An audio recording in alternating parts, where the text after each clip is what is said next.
Hi class, this is course 2, lesson 46, and today we'll talk about rates. So vocabulary for you: a rate is a ratio of two measures, which means they have different units or different labels assigned to them. And remember, a ratio just compares two items. Okay? We're going to write it as a fraction most of the time.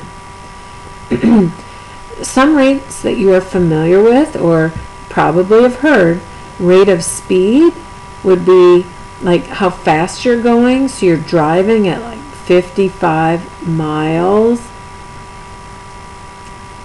per hour. And when you say that word per, that's where it's going to indicate the fraction. So you're going to write that as miles per hour, or mph. Mileage rate tells how much gas you use, so that'll be miles per gallon. It's how far you can go on a gallon of gas.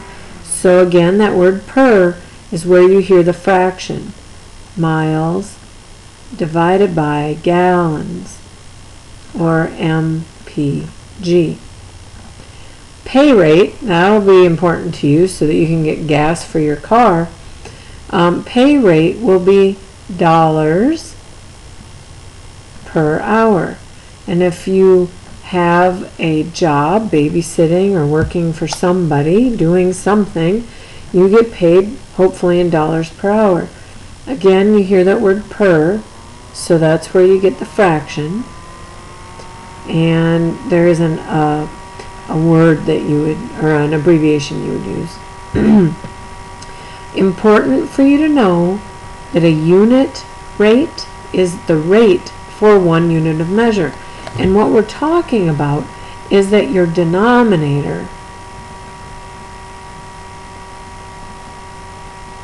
will equal 1.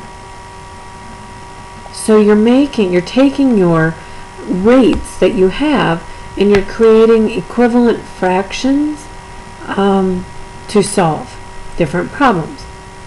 And we'll go through a couple of those as examples.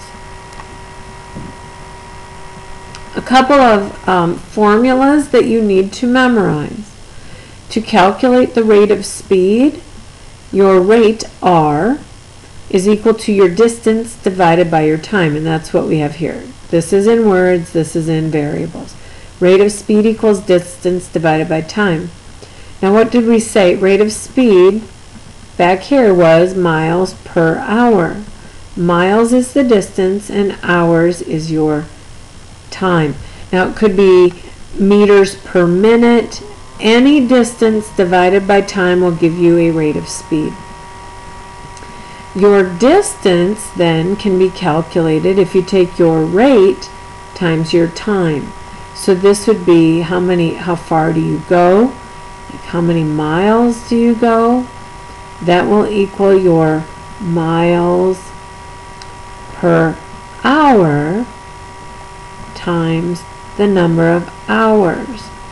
And hopefully through this formula you can see that if you have hours in the denominator and hours in the numerator, those labels will cancel. And that's how you're left with just miles.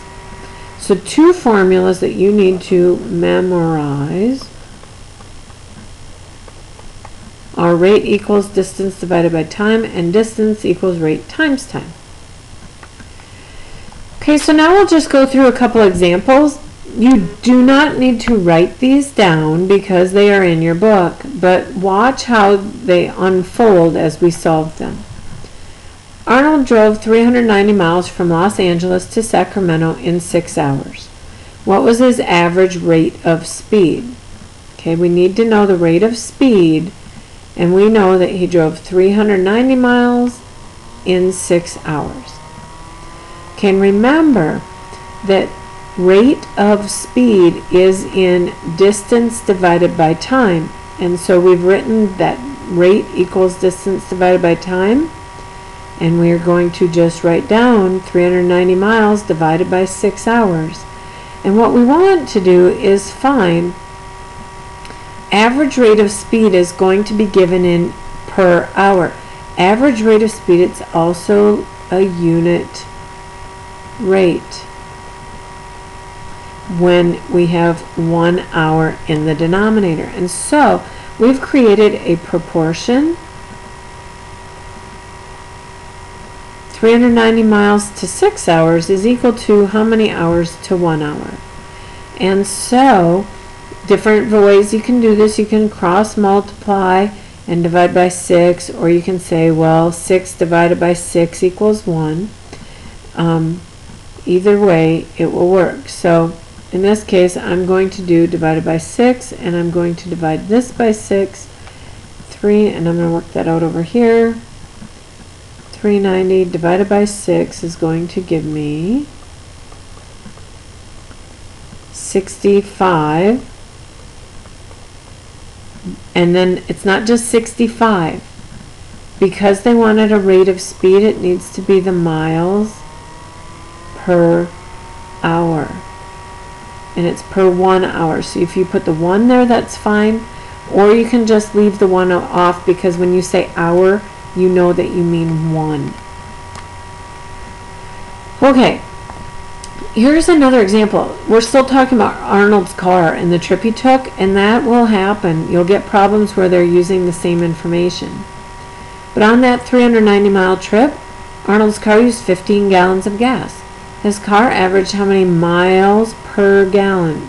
I found that word per, and so I know that that's the rate that we're looking for. So I can take miles per gallon. Notice miles is in the numerator and gallons is in the denominator, and I can write that proportion again, where the units with miles, 390 goes with miles, 15 goes with gallons, and since I want just the miles per gallon, per 1 gallon, I need 1 gallon in the denominator. And again, I can divide both by 15 to get that 1. So I'll take 390 and divide it by 15. And let's see, 15, 30. So 30 times 3, so 6.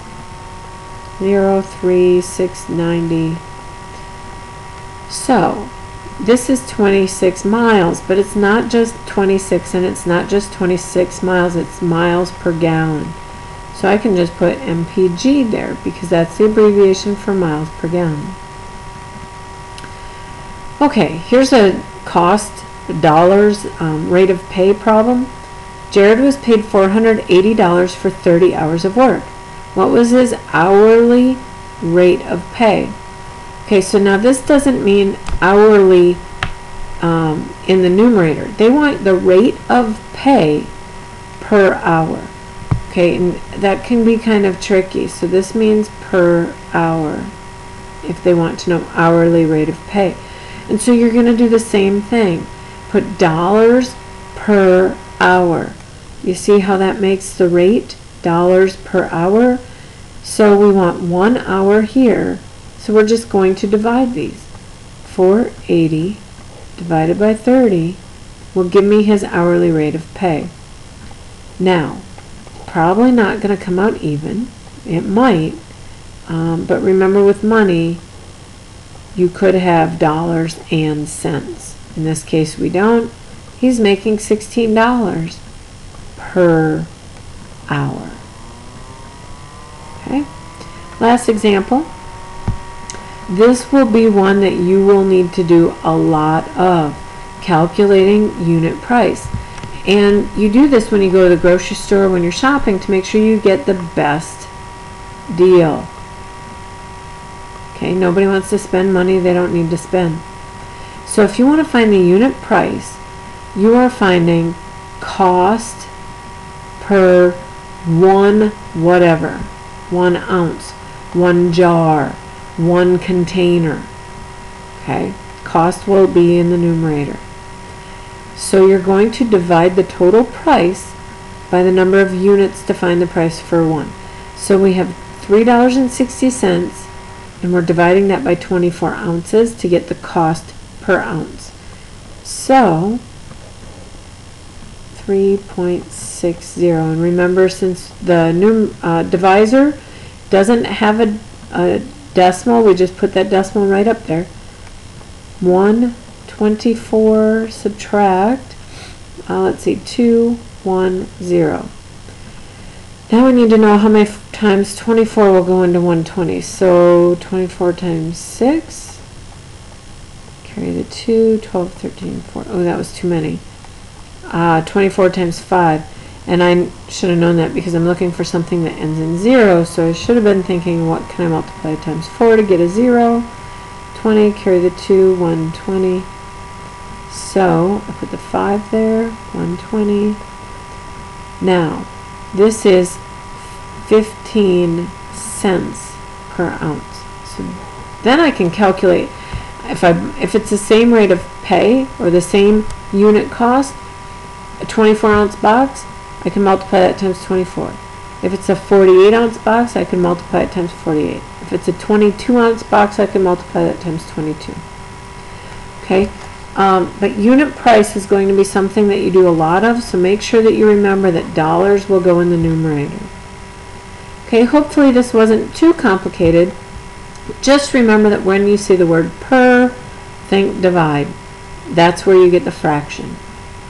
Okay, you'll get a lot of practice today, so I'll see you in class.